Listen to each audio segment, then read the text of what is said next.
Sekarang kan hasil tes DNA yang pertama bukan saya gitu. Iya, hasil tes DNA.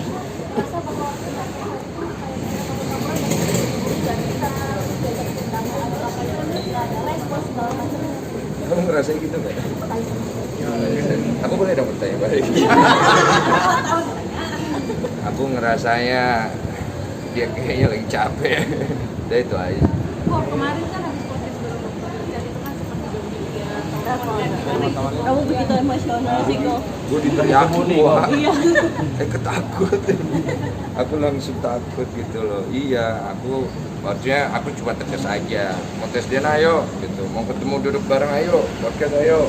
Mau apa sih? Nggak ngerti gua. Oke, yuk. Kemarin kan di podcast Richard sendiri kan katanya malah di basement nggak berani naik pas Oh itu tanya dia. Kalian tuh nyawancarain gue mulu. bisa ketemu. Oh hanya gue yang bisa ketemu. Ya, karena saya ingin pansos. Saya suka exposure ini. Rumah juga susah kok.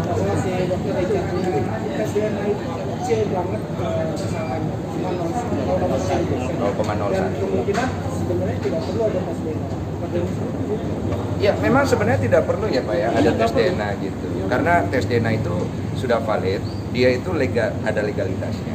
Kalau ingin ada tes DNA secara hukum, itu tes DNA itu harus dibuktikan dulu dibawa ke hukum. Makanya kita bawa.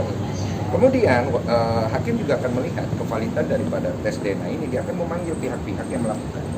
Dan kalau memang tes DNA ini memang sudah sesuai dengan prosedur, kalau apabila ingin dilakukan tes DNA kedua, itu harus bisa buktikan dulu ini benar atau enggak, udah di situ aja. Jadi yang pertama juga kan nggak ada kewajiban sebetulnya. Ada kewajiban. Cuma kan yang dipakai terus, dipakai buat konten terus sama dia, diikuti terus ya kan.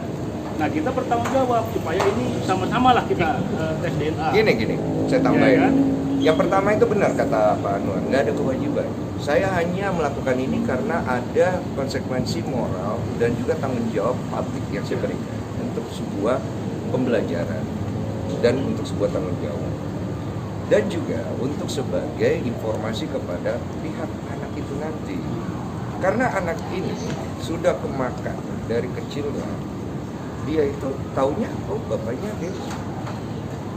Kita waktu itu tanya ke anak itu, mama saya apa menurut saya dulu tanya waktu kita mau tes DNA pertama, bapak siapa? Bapak saya dia kata siapa? Kata mama. Jadi ini kan anak ini kasihan. Jangan, maksudnya gini. Udah lah, Biar menarik kok, biar bisa tayang kok.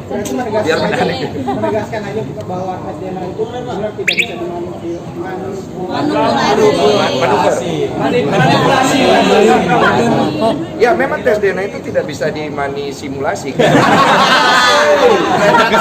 bisa dimanipulasi. Kalaupun bisa terjadi harus bisa dibuktikan. Karena ini kan berangkat dari sebuah legalitas. Ini bukan gini loh.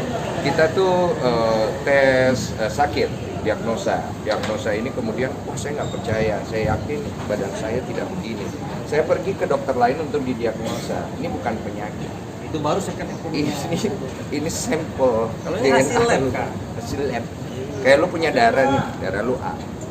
Udah keluar di darah lu A, saya nggak percaya darah saya A. Ya, lu pergi ke rumah sakit lain, itu darah A itu nggak berubah, darah lu A gitu. Oke, anggaplah, wah ternyata salah darah lu B. Berarti kan pihak dari kedua rumah sakit ini melakukan kesalahan. Ada salah satunya kemungkinan perang lagi, ya kan? Berita lagi, gitu lah. Udah ya? Oke.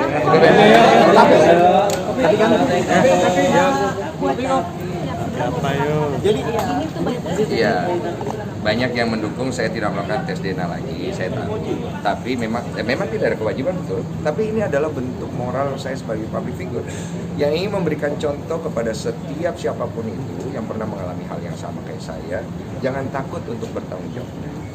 Saya pernah ada di posisi saya rugi banyak, tapi kalau kita mau tanggung jawab, kita mau jujur, Tuhan pasti tahu. pelajaran dan hikmah apa kok yang bisa lo ambil dari kejadian ini kok? Jangan nakal-nakal sama DJ ya. Kalau dinakalin kok? ya. Cepat. Cukup ya. Ya, makasih ya teman-teman. Ya, nanti dihapus semua tadi ya. Ya. Orang live kok. Oh jadi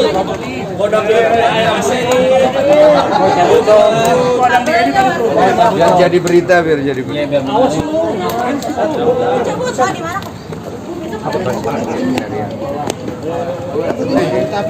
Kapan gue boleh dilepas? Ya. Bikin hasil bikin.